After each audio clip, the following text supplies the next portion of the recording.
একটা স্নিগ্ধ কবিতা লিখতে বসে শুরুতে গোলাপের প্রসঙ্গ আনতেই কলম ভেঙে ফিনকে দিয়ে রক্ত বেরোতে লাগল। গোলাপের কথা লিখতেই কেন কলম ভেঙে যাবে?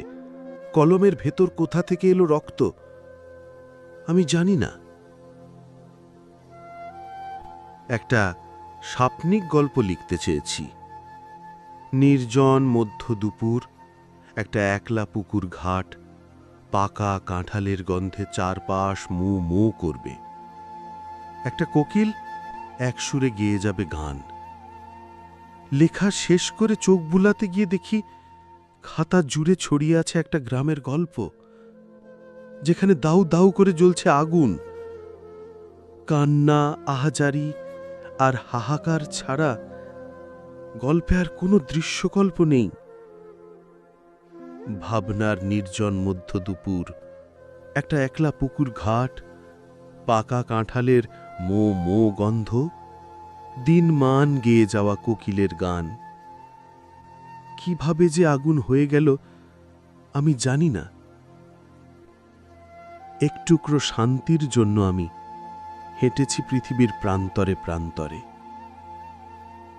ছায়াবৃথি ভেবে যে গাছের তলা একদিন ঘুমিয়ে পড়েছি, ঘুম ভাঙতেই দেখি সেটা অজগর হয়ে আছে। একটা জলাশয়ে এত টলটলে স্বচ্ছ জল ছিল, নিদারুণ তৃষ্ণায় আজলা ভরে নিতে গিয়ে দেখি জলের মধ্যে হাঁ করে আছে আস্ত কুমির। আমি গোলাপ লিখতে গেলে রক্ত হয়ে যায়, আমার সাপ্নিক গল্পে লেগে যায় আগুন। আমাকে ছায়া দেওয়া গাছ অজগর হয়ে ওঠে, আমার তৃষ্ণার জলে হাঁ করে থাকে ক্ষুধার্ত কুমির।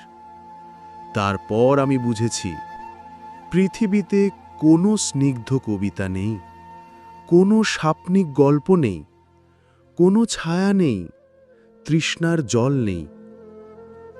আমি আরও জেনেছি, শান্তির জন্য যুদ্ধ সর্বদা অনিবার্য। গোলাপের স্পর্শ পেতে হলে আমাকে গায়ে জড়াতে হবে শিরস্ত্রাণ।